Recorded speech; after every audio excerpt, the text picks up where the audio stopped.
श्री स्वामी समर्थ. स्वामी महाराज तुमच्या मनातील सर्व चांगल्या इच्छा पूर्ण करोत ही स्वामीचरणी प्रार्थना करते आणि आजच्या व्हिडिओला सुरुवात करते.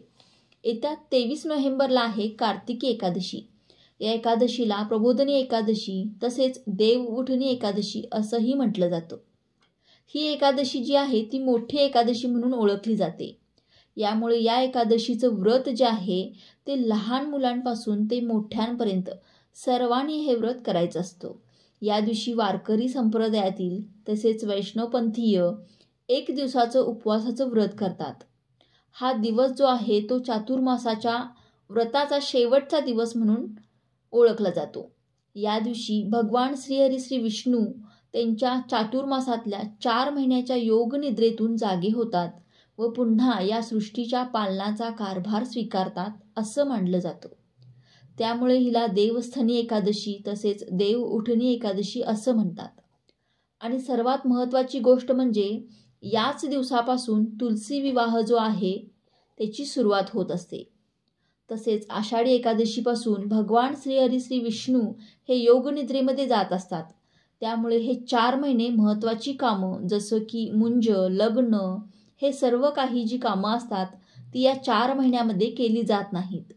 यामुळे या प्रबोधिनी एकादशी म्हणजे कार्तिकी एकादशीपासून जे लग्न कार्यांना सुरुवात केली जाते आणि म्हणूनच आपल्याला या कार्तिकी एकादशीला आपण हा उपवास करो किंवा नाही केला तरी सुद्धा आपल्याला म्हणजे तुम्हाला जे मी 5 पदार्थ सांगणार आहे या 5 पदार्थांचं सेवन जे आहे ते तुम्हाला चुकूनही करायचं नाही. अगदी लहान मुलांपासून ते मोठ्यांपर्यंत तुम्हाला या 5 पदार्थांचं सेवन जे आहे ते तुम्हाला करायचं नाही. यामुळे होतं काय, एकादशीचं पुण्य जे आहे ते आपल्याला भेटत नाही. आपल्यामागे दोष लागतात, अडचणी आपल्यामागे सुरू होतात आणि संकटसुद्धा आपल्यामागे लागत असतात. आपल्याला अनेक संकटांना सामोरं जावं लागतं. म्हणूनच आपल्याला या 5 पदार्थांचं सेवन जे आहे ते करायचं नाही. तर पहा, सगळ्यात महत्त्वाचा पदार्थ जो आहे जो आपल्या घरांमध्ये सकाळ संध्याकाळ बनवला जातो तो म्हणजे भात. तर आपल्याला या एकादशी दिवशी चुकूनही भाताचं सेवन करायचं नाही. आता जर तुम्ही व्रत करणार असेल तर तुम्ही भाताचं सेवन करणार नाही, परंतु तुम्ही जर व्रत करणार नसेल तरीसुद्धा तुम्हाला भाताचं सेवन हे करायचं नाही. फक्त भाताचंच सेवन नाही तर तुम्हाला भातापासून बनवलेले इतर पदार्थांचं म्हणजे जसं की पापड, चिप्स यांचं सुद्धा सेवन तुम्हाला करायचं नाही. कारण हे तामसिक पदार्थ असतात. तामसिक पदार्थांचं सेवन आपल्याला एकादशी दिवशी करायचं नसतं. यानंतर दुसरा महत्त्वाचा पदार्थ जो आहे तो म्हणजे घेवडा. आता घेवड्यामध्ये भरपूर प्रकार येतात. जसं की वालाच्या शेंगासुद्धा आहेत, हा सुद्धा एक घेवड्याचाच प्रकार आहे. किंवा इतर सुद्धा तुमच्याकडे काही घेवड्याचे प्रकार असतील तर आपल्याला या एकादशी दिवशी म्हणजे या दिवशी घेवड्याची भाजी जी आहे ती चुकून सुद्धा खायची नाही. यामुळे संतान पीडा निर्माण होत असते. जर तुम्ही प्रेग्नंट असाल आणि जर तुम्ही एकादशीचं व्रत केलं किंवा नाही केलं आणि जर तुम्ही या मोठ्या कार्तिकी एकादशीला घेवड्याची जी भाजी आहे तर तुम्ही खाल्ली तर तुम्हाला संतान पीडा निर्माण होऊ शकते. तसेच आपल्या घरामध्ये जी लहान मुलं असतात त्यांना सुद्धा संतान पीडा लागू शकते. म्हणून आपल्याला चुकूनही या दिवशी या एकादशी दिवशी घेवड्याचं सेवन जे आहे ते करायचं नाही. यानंतर तिसरी महत्त्वाची वस्तू म्हणजे बार्ली. बघा, बार्ली हा एक गव्हाचा प्रकार आहे. तर आपल्याला बार्लीचं सेवन जे आहे ते आपल्याला या एकादशी दिवशी करायचं नाही. उपवास असेल किंवा नसेल तरीसुद्धा चुकूनही आपल्याला बार्लीचं सेवन जे आहे ते आपल्याला या दिवशी करायचं नाही. तसेच आपल्याला या दिवशी मांसाहारसुद्धा करायचा नाही. तुम्ही एकादशीचं व्रत केलं किंवा नाही केलं तरीसुद्धा आपल्याला मांसाहार हा करायचा नाही.